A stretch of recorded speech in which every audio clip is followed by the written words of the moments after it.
Jaya berhasil menggagalkan penyelundupan narkotika jenis sabu seberat 25 kg yang dikemas dalam bungkusan teh. Penyelundupan narkoba jaringan internasional itu dikendalikan salah satu pelaku yang berada di lembaga pemasyarakatan. Ditres Narkoba Polda Metro Jaya menangkap 3 pelaku yang merupakan jaringan narkoba internasional. Mereka berinisial DO, HW, dan EP. Ketiganya ditangkap di 2 lokasi berbeda, yakni Jakarta dan Sumatera Barat. Direktur Reserse Narkoba Polda Metro Jaya, Kombes Pol Suwondo Nainggolan menjelaskan salah satu pelaku berinisial DO terpaksa ditembak mati karena mencoba merebut senjata api petugas saat ditangkap. Dari tangan pelaku, polisi menyita barang bukti narkoba jenis sabu seberat 25 kg yang dikemas dalam bungkusan teh. Sabu diedarkan pelaku dengan cara estafet dari Malaysia menggunakan jalur laut ke Pekanbaru, Riau. Setibanya di Pekanbaru, paket sabu dikirim melalui darat hingga tiba di Jakarta. Suwondo mengatakan ketiga pelaku adalah sindikat internasional yang memiliki hubungan langsung dengan jaringan Malaysia dan Jakarta. Lagi ke Erik, dia bilang dia ada lagi.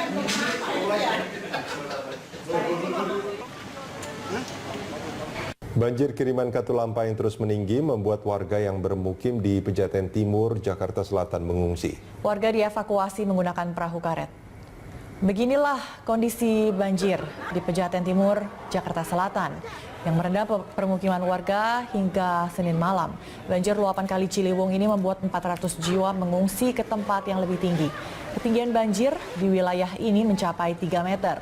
Regu penyelamat harus menggunakan perahu karet untuk mengevakuasi warga yang kebanyakan adalah ibu-ibu. Banjir yang merendam permukiman warga di bantaran Ciliwung terjadi setelah hujan deras mengguyur kawasan hulu Sungai Ciliwung yang berada di Bogor, Jawa Barat. Status bendung Katulampa ditetapkan siaga 1 sejak Senin pagi.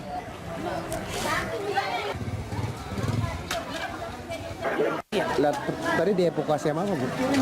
Perahu. Perahu dari mana, Bu? Dari sini ke dalam. Ibu ini rencananya setelah ini mau kemana, Bu? Malam ini tidurnya? Mau kemana? Mau ngungsi? Mau ngungsi. Sudah dapat pengungsian? Belum. Belum. Belum dapat? Belum. Itu dari bantuan pemerintah belum ada? Dari camat, lurah? Belum kayak Belum ada kemarin? Belum ya? Ibu warga mana, Bu? Sini RT Pejaten, RT 5. Sebuah video amatir merekam detik-detik sebuah rumah warga di Babakan Pendei, Kelurahan Lebak Pasar, Kota Bogor tergerus air sungai. Rumah hanyut terseret. Sebuah rumah warga terlihat goyah diterjang air Sungai Ciliwung sekitar pukul 11 siang kemarin.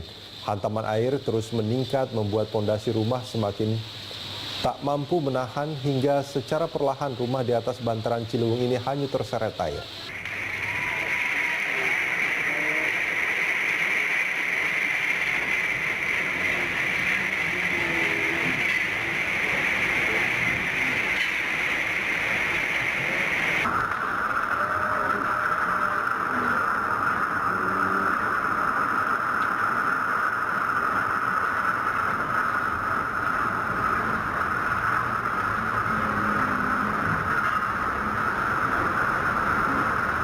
Pemirsa, banjir menggenangi kawasan Kebun Pala, Kampung Melayu, Jakarta Timur. Sedikitnya 5 rukun tetangga di 2 RW terdampak meluapnya Sungai Ciliwung. Banjir menggenangi kawasan RW 04 dan 05 Kebun Pala, Kampung Melayu sejak pukul 10 pagi hingga Senin sore. Ketinggian air berkisar 50 hingga 100 meter. 100 cm maksud kami. Warga memindahkan barang-barang berharga ke tempat yang lebih tinggi dan bebas dari banjir.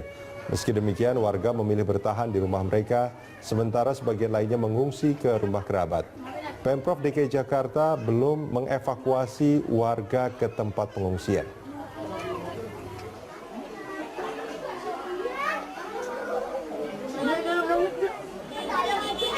Kalinya apa aja tuh? Belum, baru pulau doang, baru pulau doang. Lebaran katanya, Lebaran baru di.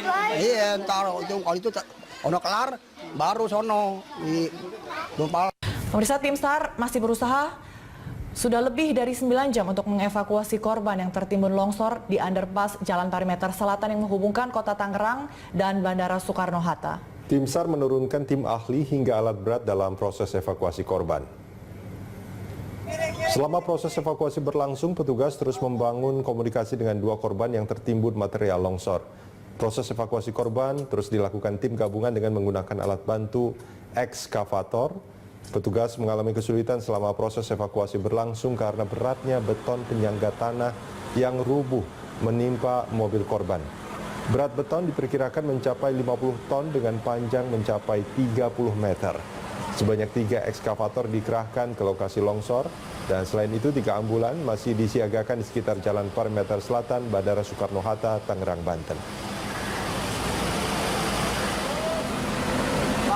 Kendalanya ini saat ini kita tidak mampu mengangkat konkrit yang roboh sepanjang itu dengan timbunan tanah, dan upaya yang dilaksanakan saat ini Mas bisa lihat di lokasi bahwa timbunan tanah sudah kita kais sehingga beban dari topangan beton itu sendiri sudah rada ringan. Baru sling sudah kita buat hole antara konkrit yang satu di ujung konkrit dengan ujung konkrit yang satu, kita masukkan sling dengan upaya tadi kita coba angkat, ini masih belum bisa. Longsor underpass di Jalan Perimeter Selatan yang menghubungkan Kota Tangerang dan Bandara Soekarno-Hatta mengakibatkan 2 orang tertimbun material longsor.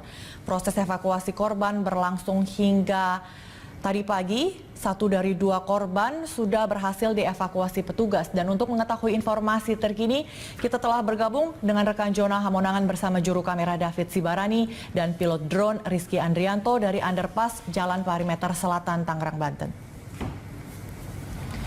Jona, bagaimana proses evakuasi korban saat ini? Apakah 1 korban lainnya ini sudah berhasil dievakuasi petugas? Lalu seperti apa kondisi korban saat ini?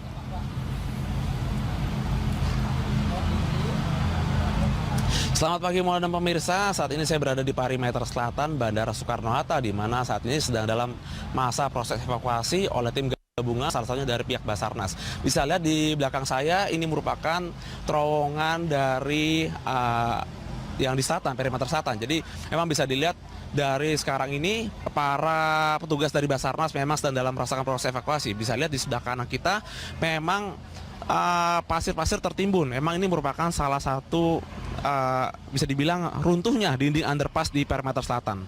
Memang bisa kita lihat di sebelah kanan, ini memang dari rute sebelah kanan. Jadi memang sebelumnya ada 2 mobil yang tertimpa dari dinding underpass sendiri. Tapi memang dari 2 korban, 1 korban berhasil diselamatkan dan dilarikan ke rumah sakit Tangerang. Jadi korban yang selamat bernama Dianti Diah Ayu Cahyani Putri. Dan saat ini memang pihak Basarnas sedang melaksanakan proses evakuasi penyelamatan atas korban yang bernama Dianti Permatasari. Jadi memang kedua korban tidak semuanya berhasil diselamatkan, tapi memang baru 1 dulu. Tapi yang pasti dari pihak Basarnas all out melaksanakan proses evakuasi. Salah satu kendala yang memang cukup terlihat memang karena cuacanya hujan yang pertama, dan kedua masalah memang alat. Tapi memang sudah ada ekskavator, bisa lihat persis ada ekskavator ada persis di bawah terowongan, dan 1 ekskavator ada di atas, di mana memang ekskavator ini berfungsi untuk sebagai alat uruk supaya memang pasir-pasir dan timbunan longsornya bisa ditarik kembali. Emang gitu. Tadi saya sempat masuk ke dalam dan memang para Basarnas tidak mau diwawancara karena mereka lagi sibuk dan mereka memang all out, di mana memang proses evakuasi terus dilaksanakan. Jadi memang bisa dikatakan memang proses evakuasi terus dilaksanakan, pihak Basarnas, ada juga dari pihak polisian, bahkan tadi juga ada dari pihak Angkasa Pura sendiri memang terus memantau agar memang yang korban jiwa terus diselamatkan, dan memang dari pihak dari Basarnas sendiri terus melaksanakan penyelamatan, misalkan memberikan air minum agar masih ada yang kehidupan yang bisa diselamatkan. Mona. Baik Jono, lalu berapa lama proses evakuasi dilakukan dan apa saja kesulitan yang dialami tim gabungan dalam proses evakuasi sejak malam kemarin hingga tadi dini hari?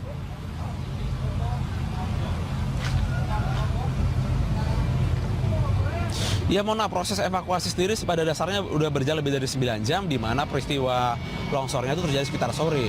Tapi memang pada saat sore tersebut, tim Basarnas tidak langsung standby, tapi memang dari tim Angkasa Pura dulu yang turun langsung.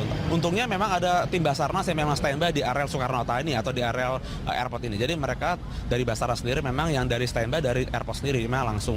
Mereka sendiri belum balik ke base operasi mereka, tapi mereka memang khusus dalam melaksanakan pencarian ini. Salah satu yang menjadi faktor kerumitan adalah memang dilihat dari tebalnya beton ini, jadi memang bisa dilihat memang konstruksi mobil yang berbadan aluminium tertimpa dengan beton, jadi memang cukup berat. Tapi untungnya dari 2 korban 1 berhasil diselamatkan. Tapi yang memang pasti 1 sedang dalam proses penyelamatan, dan bisa dilihat juga tadi memang alat berat cukup minim, hanya ekskavator berwarna kuning, dan 1 ekskavator ada di atas memang untuk membantu mengambil tanah yang ada di bawah. Tapi yang pasti Basarnas akan terus all out, evakuasi korban banjir terus dilakukan. Dan juga dengan ringseknya mobil memang yang pasti adalah korban terus selamatkan dan tidak ada hal-hal yang diinginkan terjadi. Mona. Ya, Jona, terima kasih atas laporan Anda. Kami akan menunggu lagi update terkini dari Anda. Selamat bertugas kembali. Pemirsa, demikian rekan reporter Jona Hamonangan bersama juru kamera David Sibarani. Petugas gabungan berhasil menyelamatkan 1 dari 2 korban yang terjepit di dalam mobil akibat runtuhnya dinding underpass di Jalan Perimeter Selatan, Bandara Soekarno-Hatta, Tangerang, Banten. Proses evakuasi masih terus dilanjutkan untuk mencari korban lainnya. Setelah lebih dari 9 jam, regu penyelamat akhirnya berhasil menyelamatkan salah satu korban atas nama Dianti Diah Ayu Cahyani Putri, salah satu dari 2 korban yang terjebak dalam mobil.